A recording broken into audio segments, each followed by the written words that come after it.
क्या सरकार सर्वे नहीं कराना चाहती है? ये सवाल है आपसे। और जो मैं इस वीडियो में विश्लेषण करने जा रहा हूँ, उसके बाद आप सभी जो हमारे सुधी दर्शक हैं, उनसे ये अनुरोध होगा कि इसका जवाब जरूर दीजिएगा। देखिए, सर्वे नीतीश कुमार का एक सपना था कि वह सर्वे करावें। ये बात सही है। सर्वे को बड़े धूमधाम के साथ, तामझाम के साथ शुरू किया गया, लेकिन हुआ क्या? हुआ ये कि जब सर्वे शुरू हुआ तो लगा, जो हंगामा था, जो विभाग और सरकार में जोश दिख रहा था, उससे लग रहा था कि सर्वे बहुत जल्दी पूरा हो जाएगा। लेकिन हुआ क्या? हुआ ये कि जब सर्वे शुरू हुआ और लोगों को कागजात, उनके दस्तावेज नहीं मिल रहे थे, तो हंगामा बरपा हो गया। स्थितियां यह हुई कि किसान के संघ बन गए, वो लोग सभाएं करने लगे। मामला यहाँ तक कि सड़कों पर उतर आया और यह सरकार को तब लगने लगा कि सर्वे शुरू करके हमने कहीं गलती तो नहीं कर दी। और उसका कारण ये था कि विपक्ष के जो लोग हैं, जो सत्ता के विरोध में खड़े रहते हैं, उन लोगों ने इसकी जोरदार भर्त्सना की। भर्त्सना उन्होंने ही नहीं की, जब लोगों का विरोध इतना बड़ा हो गया कि सत्ताधारी जो पार्टी है, भाजपा और जदयू, उनके नेताओं के भी पांव डगमगाने लगे। और तब उन्होंने बयान देना शुरू किया कि सर्वे को अभी बंद कर देना चाहिए। हालांकि इस बीच में 2 बार सर्वे को लेकर कागजात जमा करने के जो डेट्स थे, जो तिथियां निर्धारित की गई थी, उसको बढ़ाया जा चुका था, लेकिन मामला कहीं से सुलझता नजर नहीं आया। अच्छा, अब जरा देखिए कि सर्वे में क्या करना था। सर्वे में जो जिसकी जमीन है, उसकी मलकियत को ढूंढकर उनको देना था। लब्बो लुआ भी यही था। मतलब जमीन की मलकियत को फिक्स करना था, उसके हिसाब से मैप बनाना था। जब मलकियत को तय करने की बात आएगी तो स्वाभाविक है कि अगर जमाबंदी आपका संयुक्त रूप से है तो जमाबंदियां अलग होंगी, जिसको आज के दिन में जो महाअभियान है उसमें हस्तांतरण की बात की जा रही है। जब मलकियत स्पष्ट करने की बात होगी और जमीन बाबा दादा के नाम पर है तो बंटवारा होगा, मतलब बंटवारा की जरूरत पड़ेगी। तो वो एक बड़ी समस्या बनकर सामने आ गया। उसी में जिस वंशावली को इतना आसान समझकर सरकार ने इसका दावा किया था, वो इतना भारी निकल गया कि घर घर झगड़े होने लगे। साथ में जो कानून है, कानून के हिसाब से घर की महिलाओं को भी बराबर की हिस्सेदारी देनी थी, वह एक अलग विवाद खड़ा हो गया, जिसके चलते जो संबंध थे, संबंध टूटने लगे। तो ये सारी स्थितियां कहीं ना कहीं बड़ा गड़बड़ था। और अब जरा देखें ये महाअभियान में क्या हो रहा है। महाअभियान में भी वही चीजें हैं जो सर्वे में था। तो जब सर्वे में वही काम हो रहा था कई महीनों से, तो फिर महाअभियान की जरूरत क्यों पड़ी? हालांकि इसको लेकर मंत्री का ये कहना है कि बहुत से लोग ऐसे हैं जो दूसरे जगह नहीं जा सकते हैं, गांव के बाहर नहीं जाते हैं, पंचायत के बाहर नहीं जाते हैं, उनको जानकारियां नहीं होती है, तो उनको घर घर हम पहुंचा रहे हैं, ये मतलब कागजात। तो सर्वे के दौरान भी तो ये पहुंचाया जा सकता था। शिविर तो आप हर जगह लगा रहे थे, उस समय भी पहुंचाया जा सकता था, लेकिन उस समय नहीं पहुंचाया गया। और अब यह हुआ कि घर घर पहुंचाएंगे। हड़ताल हो गया संविदा कर्मियों का। अब हाथ पांव फूलने लगे तो दूसरे विभाग के लोगों का भी सहयोग लिया जाने लगा। सहयोग तो ले लिया गया, लेकिन स्थितियां बदतर है। देखिए, कोई भी, मुझे याद है और मैंने उस पर बहुत काम भी किया था, हमारी कई रिपोर्ट्स थे कि जब गंडक प्रोजेक्ट बना था तो 5 साल केवल गंडक प्रोजेक्ट के नहर कहाँ से निकलेंगे, कैसे निकलेंगे, इन सारी चीज़ों, किधर गहराई है, कौन सा रास्ता सही होना चाहिए, कहाँ से ज़्यादा सिंचाई होगी, इसको लेकर लगातार 5 साल तक इंजीनियर्स और विशेषज्ञों के टीम लगातार 5 साल काम की। उसके बाद प्रोजेक्ट शुरू किया गया। अभी की स्थिति क्या है कि सरकार के मन में आया, विभाग के मन में आया, काम शुरू हो गया और उसके बाद गलतियां सामने आती रही। अब जैसे हर जमाबंदी का एक कॉपी आपको देना है। जमाबंदी मान लीजिए कि अगर फोर फादर के नाम पर है तो आज के दिन में उस जमाबंदी में 16 लोग जुड़े हुए हैं। अब एक व्यक्ति कोई ले लिया तो बाकी 15 को कहाँ से मिलेगा? सीधी सी बात है। अब यहाँ प्रॉब्लम ये हो रहा है कि इनको मिल गया, हमको नहीं मिला, हमको भी मिलना चाहिए। दूसरी बात कि अब राजस्व कर्मी तो है नहीं, अब ये काम कौन कर रहा है? अब ये काम सेविका, सहायिका, आवास सहायक, विकास मित्र, जिनको राजस्व की जानकारी नहीं है, और ख़ासकर ज़्यादा जो बांटे जा रहे हैं वो गांव या शहर जो भी है वहाँ के वार्ड पार्षद द्वारा, वार्ड पार्षद के पास एक बार चला रहा है, या चूँकि सेविका सहायिका अपने वार्ड के लोगों को जानती है तो वहाँ पे दे दिया जा रहा है। और वहाँ पे कोई आया, फलाना बाबू का हमको दीजिए, दे दिया, आप कौन है भाई? तो हम उनके पोता हैं, ले लिया। फिर उसको कोई दूसरा मांगने आया। तो इस तरह यह समस्या बहुत गड़बड़ हो रहा है, मतलब लोगों के पास पहुंच नहीं रहा है। सच्चाई यही है। भले दावा जो कर दिया जाए, मंत्री महोदय ने कहा कि 35% चला गया है, तो ये सारी चीज़ें अलग की बात है, उस दावे पर मैं नहीं जाऊंगा। मैं जो मूल बात है उस पर आ रहा हूँ।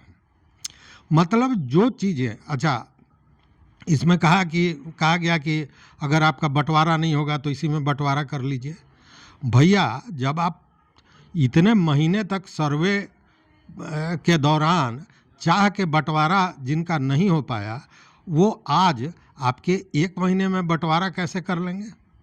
क्योंकि बंटवारा जब सारे लोगों की सहमति होगी तब होगा, और जो सहमति 1 साल में नहीं बन पाया, क्या आप मानते हैं कि वो 10 दिन में बन जाएगा, 15 दिन में बन जाएगा?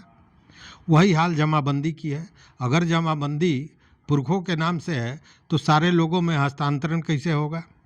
तो ये सारी समस्या है, और ये जानी हुई बात थी कि जो भी ये राजस्व विभाग ने ये शुरू किया महाअभियान, तो वह भी जान रहे होंगे निश्चित रूप से कि यह होने वाला नहीं है। तो फिर जब होने वाला नहीं है तो महाअभियान शुरू क्यों किया गया?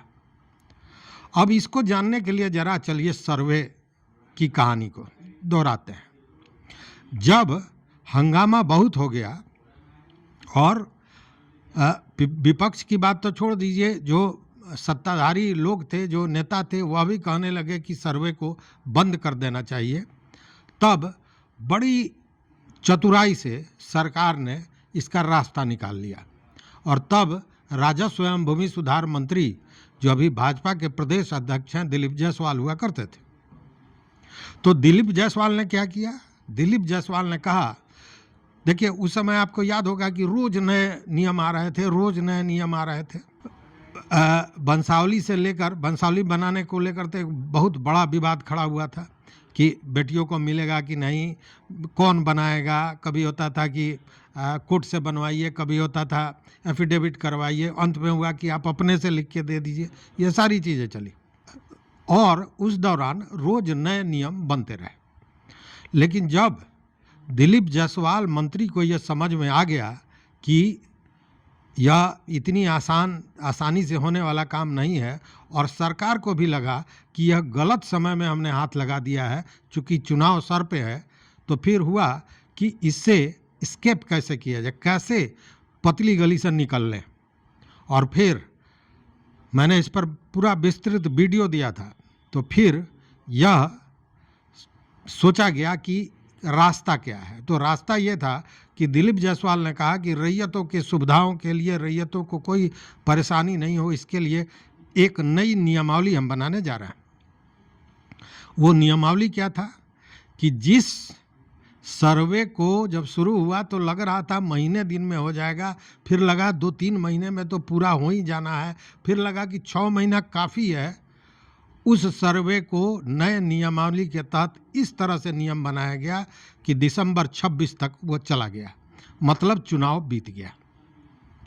लेकिन बावजूद चूंकि कस्टोडियन जितने भी दस्तावेज होते हैं राजस्व के, उसका कस्टोडियन, उसका संरक्षण, उसको सुरक्षित रखने का काम सरकार का है, राजस्व विभाग का है। और राजस्व विभाग की स्थिति क्या है आपसे छुपी हुई नहीं है। उस स्थिति में अब राजस्व विभाग को ये लग रहा है कि आखिर हम करें तो क्या करें, कहीं सरकार ने सर्वे का काम शुरू करके गलती तो नहीं कर दी। और यहीं से ये कहानी शुरू होती है। ये मेरा आकलन है, आपका क्या विचार है इस पर भी बताइएगा। चूंकि महाअभियान जैसे ही शुरू हुआ, देखिए ये सारे जो संविदा कर्मी हैं वह सर्वे के लिए, विशेष सर्वेक्षण के लिए ही नियुक्त किए गए थे, जैसा सरकार भी कर रही है, ये हड़ताली कर्मी भी कर रहे हैं। जब आप दूसरे जगह संविदा कर्मियों को नियमित कर रहे हैं तो इनकी मांगे जायज़ हैं, इसमें भी कहीं शक नहीं है। लेकिन सरकार के लिए सरदर्द बन गए हैं। मैंने पहले वीडियो में बोला था ये बात। क्यों? इसलिए कि जब सरकार को लगा कि ये कुवत के बाहर की बात है, सर्वे हम नहीं करा सकते हैं, या सर्वे को जितना आसान समझ रहे थे वो नहीं है, अगर चुनाव हो जाता है, सरकार बनेगी नहीं बनेगी कोई नहीं जानता है, तो इस सरदर्द को ले क्यों, तो क्यों नहीं सर्वे को शांत कर दिया जाए, बंद कर दिया जाए। और उसी की एक कड़ी है सर्वेक्षण महाअभियान। जैसे ही आपने देखा होगा कि जैसे ही सर्वेक्षण महाअभियान शुरू हुआ कि पुराना जो सर्वे हो रहा था उसको बंद कर दिया गया, यह कह के कि सारे कर्मी इसमें लगे हुए हैं। अब जरा सोचिए कि जो काम सर्वे में हो रहा था वही काम महाअभियान में हो रहा है। और सर्वे का हश्र क्या हुआ? सर्वे का हश्र यही हुआ कि लोग हंगामा करके, भाग के, दौड़ के, पैसा खर्च करके, उनका जो आर्थिक शोषण हुआ वो सब आप जानते हैं। उसके बाद वो दस्तावेज इकट्ठा किए, दस्तावेज उठाकर सर्वे कर्मी जो थे उन लोगों को दिया। और उन दस्तावेजों का हश्र क्या हुआ? क्या उन दस्तावेजों में एक भी दस्तावेज का जो शिकायतें थी, जो चीज़ थी, उसको ठीक कर दिया गया? क्या उसका निस्तारण हुआ? अभी तक तो नहीं हुआ। तो जब वही चीज़ उस समय था और उसका कोई निस्तारण नहीं हुआ, तो अब इसका निस्तारण कैसे होगा? जानने वाली बात है। और क्या हुआ उन कागजातों का, तो उसका तो पिछले दिनों हमने वीडियो भी दिया था कि दरभंगा में सर्वे के दौरान जो कागजात रैयतों ने जमा किया था, वो मुजफ्फरपुर के बोचहा के पास NH पर एक बेलेरो जाते हुए वैसे कई बंडल सड़क के किनारे फेंक दिया। जब लोग वहाँ पहुँचे और लोगों ने देखा तो पता चला कि ये तो सर्वे का कागज़ है और उसमें बहुत से कागजात जले हुए थे। तो यही हश्र हुआ था सर्वे का। महाअभियान सरकार जब जानती थी कि 16 तारीख से ही ये सारे कर्मी जिनको ये महाअभियान जिनके कंधे पर है उन्हीं को पूरा करना है, वो अनिश्चितकालीन हड़ताल पर जा रहे हैं, जो 11 तारीख से ही सांकेतिक हड़ताल पर थे। उन्होंने बाज़ाब्ता सूचनाएं दी थी सरकार को। तो इतना बड़ा अभियान जिसका झंडा फहराया जा रहा है, जिस पर दबाव दिया जाए, बहुत बड़ा कार्यक्रम। तो जब इतना बड़ा कार्यक्रम था और उसको करने वाले ही पहले से सूचित करके जा रहे थे हड़ताल पे, तो सरकार को पहले बात करनी चाहिए थी, क्यों नहीं की? मतलब कि ये पूरा जो तामझाम दिख रहा है वो कहीं ना कहीं एक भुलावा है, एक भ्रम है। सरकार के लिए यह गले की हड्डी बन गई है सर्वे, और सरकार अब सर्वे नहीं कराना चाहती है, ऐसा कई लोगों का, कई विशेषज्ञों का मानना है। और देखिए जिस तरह दिलीप जायसवाल ने नियमावली के नाम पर चुनाव के बाद पहुंचा दिया सर्वे की अंतिम तिथि को, उसी तरह महाअभियान के नाम पर सर्वे को स्थगित कर दिया, बंद कर दिया गया। अब 20 सितंबर तक ये चलना है। उसके बाद निश्चित रूप से चुनाव आने वाला है तो आदर्श चुनाव संहिता भी लग जाएगा। उसके बाद क्या होगा वो तो भगवान मालिक हैं। अब देखिए, मैंने जो कहा कि ये जो संविदा कर्मी हैं गले की हड्डी बन गए हैं। अब सरकार अगर इनको नियमित कर देती है तो इनसे कराएगी क्या?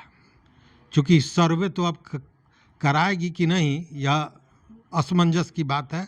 विशेषज्ञों का मानना है, कई जानकारों का मानना है कि सरकार सर्वे नहीं कराना अब चाहती है और ये बंद करने के लिए ही ये सारा तामझाम सारा कुछ किया गया है। तो क्यों गले की हड्डी ये जो संविदा कर्मी है और सरकार क्यों नहीं सुन रही है? सरकार धीरे धीरे विभाग इन लोगों को पहले 20 आदमी फिर 100 आदमी अब 256 की संख्या जो टर्मिनेशन का है उसको पूरा कर दिया गया। इसके पीछे क्या कारण है? जरा सोचिएगा कि क्या सरकार सर्वे नहीं कराना चाहती है और उसी के चलते ये जो संविदा कर्मी हैं गले की हड्डी बन गए हैं। ये कई प्रश्न हैं, इन प्रश्नों का जवाब हमें चाहिए। आप मित्रों से अनुरोध है कि निश्चित रूप से हमारे कमेंट बॉक्स में हमारा जो ये विश्लेषण है, जो मैंने बहुत जो जानकार लोग हैं उन लोगों से बातें हुई हैं, हमारी इस पर चर्चा हुई है, परिचर्चा हुई है, उसके बाद ये चीज़ें सामने निकल कर आई हैं। तो इस चर्चा में, इस परिचर्चा में आपका सहयोग भी अपेक्षित है। निश्चित रूप से आप कमेंट दीजिएगा कि आपका मत क्या है। तो इस वीडियो में बस इतना ही। देखते रहिए मत अभिमत। मित्रों, चैनल पर नए हो तो सब्सक्राइब कीजिए, लाइक कीजिए, दोस्तों के साथ शेयर कीजिए और अपना विचार जरूर दीजिए। बहुत बहुत धन्यवाद, कोटिशः आभार।